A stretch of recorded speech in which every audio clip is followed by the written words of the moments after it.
Si vous avez suivi l'actualité judiciaire des dernières semaines, le nom de Sam Bankman-Fried vous dit peut-être quelque chose. C'était l'enfant chéri, un jeune prodige des crypto-monnaies accusé d'avoir fraudé des investisseurs à hauteur de 10 milliards de dollars. Son procès se tient à New York et il connaît toutes sortes de rebondissements. Pour en parler, on a invité notre collaboratrice à New York, Elisabeth Guedel. Bonjour. Bonjour. Alors d'abord, résumez-nous un peu cette fraude-là dont on l'accuse, Bankman-Fried. En fait, il faut comprendre ce qu'était FTX, cette entreprise créée il y a 4 ans seulement et qui est devenue très très vite la deuxième plus grosse plateforme mondiale d'échange de crypto-monnaies. Elle valait plus de 30 milliards de dollars au début de l'année dernière et 10 mois plus tard, eh bien, ça a été la faillite, l'effondrement. La direction de FTX était concentrée dans les mains d'une poignée de jeunes, de copains en quelque sorte, et le tout concentré autour d'une personnalité, vous l'avez dit, Sam Bankman-Fried, qui se surnommait SBF.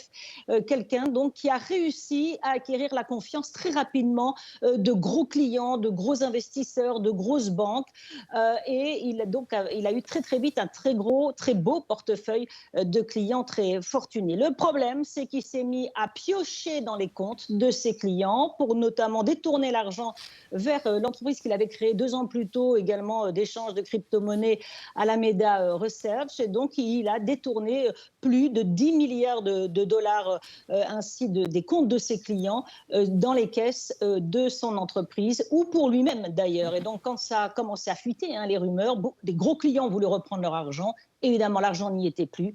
Il a fallu donc déclarer la faillite et SBF a été arrêté aux Bahamas, c'était le siège de l'entreprise, extradé aux États-Unis. Maintenant, il est emprisonné à Brooklyn, ici à New York.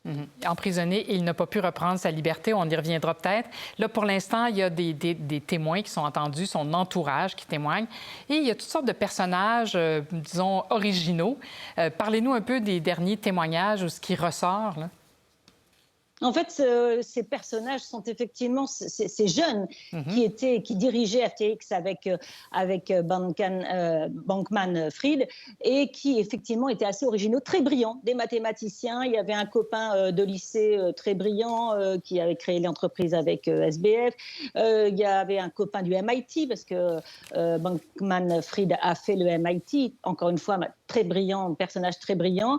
Et puis une femme, Caroline Ellison, aussi une tradeuse, également mathématicienne, qui a été sa petite amie. Et ces personnes, en fait, se sont retournées contre Bankman-Fried au moment du procès, au moment de la faillite. Donc elle a, par exemple, montré un personnage qui était très manipulateur et qui avait des ambitions, des folies des grandeurs. Il voulait même être président. Il briguait la Maison-Blanche. Juste avant la faillite, il avait même rencontré l'ancien président américain, Bill Clinton. Il a donné de l'argent, des millions de dollars, à beaucoup d'élus du Congrès américain, démocrates comme républicains.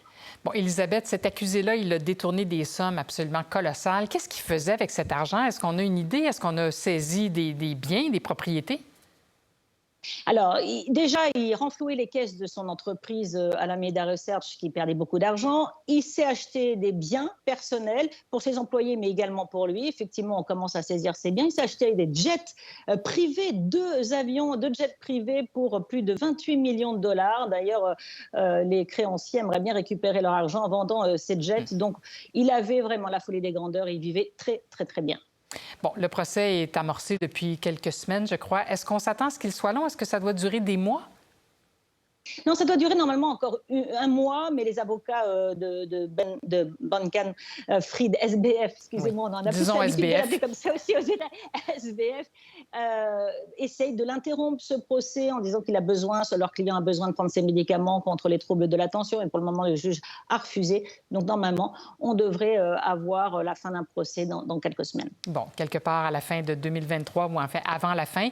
Si jamais il était reconnu coupable, ce SBF, à quelle peine il s'expose? On a en tête, évidemment, toutes les plus grosses fraudes aux États-Unis. Alors, on pense à ça. Est-ce qu'il s'expose à ça, lui aussi, des dizaines et des dizaines d'années de prison?